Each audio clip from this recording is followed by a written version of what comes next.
I would call myself a practical atheist because you use the word reject. I didn't reject. I never even embraced it. I'm not. Yes, there are atheists, hostile atheists, hateful atheists, who who deliberately and willfully reject Christianity because maybe mom and dad took them to Sunday school too often, or they were hurt by a Christian of some sort. Unfortunately, that's too often the case today. But I just wasn't. It, science. I don't know how else to tell you, but that science was the only thing I ever loved in my life.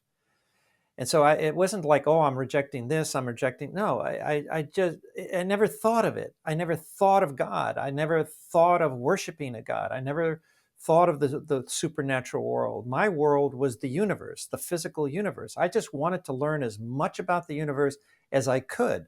So yes, in retrospect, I had a materialistic worldview. That's the typical kind of modern scientific worldview. It hasn't always been. If you go back to the founding of the scientific method in Christian Europe, and during the 16 and 1700s, and even before that in the 1500s with Galileo and so forth, um, uh, they were Christians, and so they had no trouble being Christians and scientists at the same time. But that's not the case today. And I think you said it very well, Jana. I think science itself is agnostic.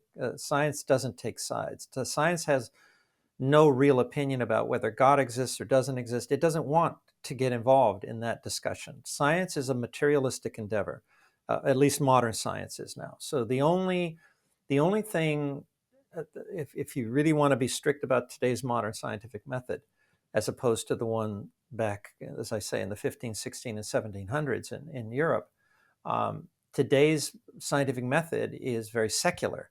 But even though it's in the sense that you're not expected or allowed to use God as part of any of your explanations, but that does not mean, and this is where people get confused. So they jump to the conclusion, oh well, then that means science is atheistic. No, it doesn't.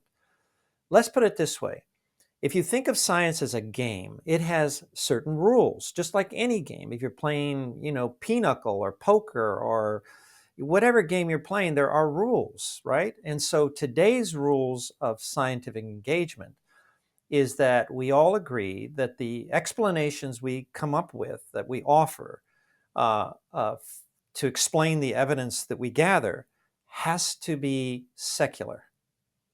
That's just the name of the game. But it's not saying that that's the only game in town. I hope I'm making myself clear.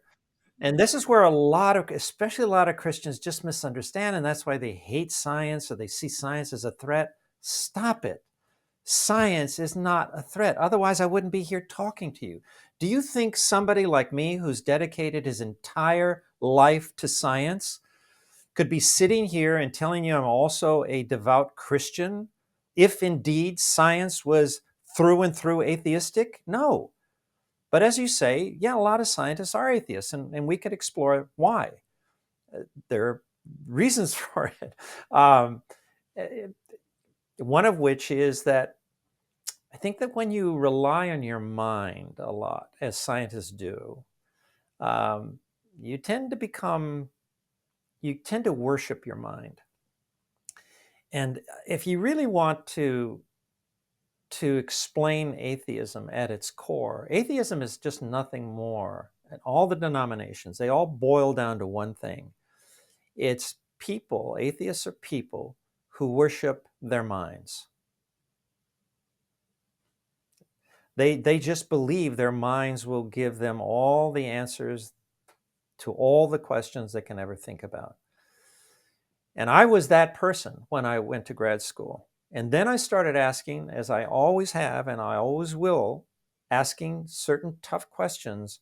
I expected my science could answer it, and it was a shock to me when I began learning that science cannot answer certain really tough questions.